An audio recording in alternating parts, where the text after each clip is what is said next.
So, hello friends. As you know, we are discussing interview initiative, and in this series, this is our fourth lecture about interview initiative.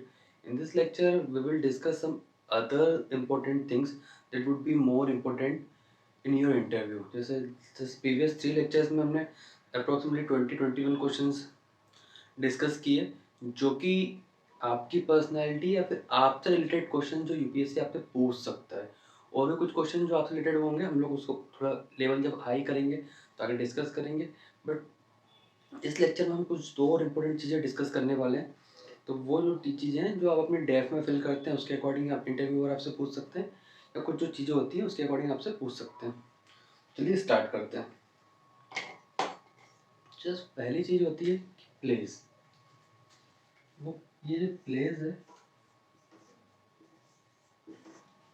Places का बहुत ज़्यादा important होता है। जैसे कि आपका जो बर्थ प्लेस है वो जहाँ से आपने अपना ग्रेजुएशन किया है, अगर आपने किसी आउटर सिटी से किया है, जो आपका रेजिडेंशियल डोमिसाइल सिटी के अलावा किसी और से आपने अपना ग्रेजुएशन किया है या पीजी किया है, या अपने आईआईटी से आईआईएम से किया है, तो उसके मतलब जो जिन प्लेसेस पे आप रहे हो जहाँ पे अपने ज़्यादा आपने टाइम दिया है सॉरी, तो उनके बारे में आपको एक थोड़ा सा ब्रॉड डिटेल आपको अपने पास रखनी है। जैसे कि जो आपका होम टाउन है जहाँ से अपना उसकी थोड़ा उसके सराउंडिंग आके क्या इंपॉर्टेंट चीज़ें हैं, जोग्राफिकल क्या इंपॉर्टेंस है उसकी, इकोनॉमिकल क्या इंपॉर्टेंस है, हिस्टोरिकल इंपॉर्टेंस है क्या। उसके अलावा जैसे अगर मैं अपनी बात करूँ तो मेरा जो होम टाउन है वो सिवनी वलवा डिस्ट्रिक्ट होशंगाबाद मध्य प्रदेश है, बट मेरी जो ग्रेजुएशन हुई है वो भोपाल मध्य प्रदेश से हुई है।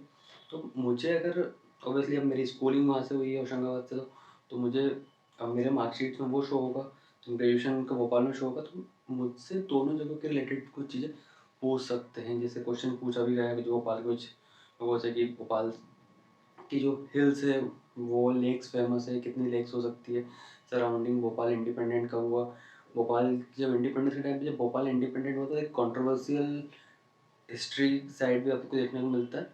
जो भोपाल के नवाब का उस टाइम का था, तो थोड़ी कंट्रोवर्सी हुई थी उस टाइम पे भी, तो वो देखने को मिलता है। तो आप या फिर आप किसी आईआईटी से पढ़े हो, या आपका जो किसी अच्छे कॉलेज से पढ़ो जिसका कुछ कभी कुछ करंट अफेयर में कुछ न्यूज़ आई हो, तो वो आपके लिए बहुत ज़्यादा इम्पोर्टेंट हो सकती है चीज़ें। कि कब मतलब जैसे कि रिसेंटली लास्ट एक साल पहले किसी आईआईटी से, शायद आईआईटी बॉम्बे की कोई स्टूडेंट थी, मतलब वहाँ का एक न्यूज़ आया था कि जो गाय है वो आईआईटी बॉम्बे में घुस गई थी शायद, तो उससे रिलेटेड उनसे क्वेश्चन इंटरव्यू में पूछ लिया गया था। तो हालांकि वो फ़नी क्वेश्चन था और उन्होंने आप उसका आंसर भी फ़नी दिया, आप जाकर चेक कर सकते हैं। बट तो ऐसी चीज़ें आपको मतलब अपनी जो सराउंडिंग चीज़ें जहाँ से आप रहे हैं वो आपको अपने उसमें डिस्कस करनी है।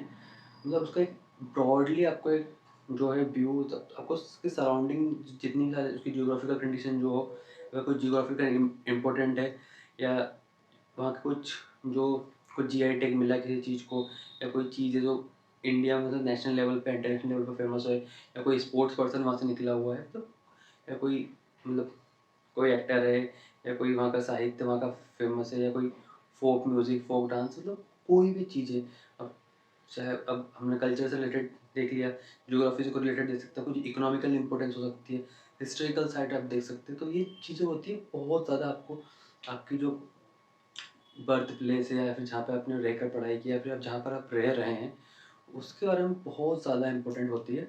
तो आपको एक थोड़ा सा डीप नॉलेज शायद में, अगर शायद आप एक दिन देंगे तो आप जितनी भी सिटीज़ में आप रहे हैं, जितना भी आपका जहाँ पे आपने अपने टाइम निकाला है अपनी लाइफ का, तो शायद एक दिन बहुत ज़्यादा होता है। आप एक दिन में पूरी जानकारी इकट्ठा करके अपने माइंड में रिमाइंड कर सकते हैं उसको। तो प्लेस बहुत ज़्यादा इंपॉर्टेंट होता है। सेकेंड जो चीज़ होती है वो नेम होता है। अगर आपका जो नाम है उसमें कुछ यूनिकनेस है तो उस नेम का आपको मीनिंग पता होना चाहिए। जस्ट नॉर्मल नेम जैसे Ramesh, Suresh, Rahul and all, Seema, Geeta, just like जो सिंपल नेम है उनका मीनिंग कुछ नहीं पूछा जाएगा, बट कुछ यूनिक नेम पूछा है दे सकते हैं। जैसे कि अगर मेरा जो नेम है अर्पित, समथिंग यूनिक है, तो इसका मीनिंग मुझे पता है क्या मीनिंग है इसका, टू लिव फॉर अदर्स। ऐसा अगर आपके नाम में कुछ यूनिकनेस है, बहुत रेयर आपका जो नाम है बहुत रेयर लोगों को मिलता है, तो प्रोबेबिलिटी होती है कि आपसे आपके नाम का मीनिंग पूछा जा सकता है और आपको उसका आंसर पता होना चाहिए। तो ये दो चीज़ें बहुत ज़्यादा इंपॉर्टेंट थी इस चीज़ को लेके। तो आपको इस पे फोकस करना है। एंड अगर हो सकता है कभी आपके पेरेंट्स के कुछ नेम यूनिक हो तो वो आपको पता होना चाहिए। उसका एक होता है आपका जॉब का।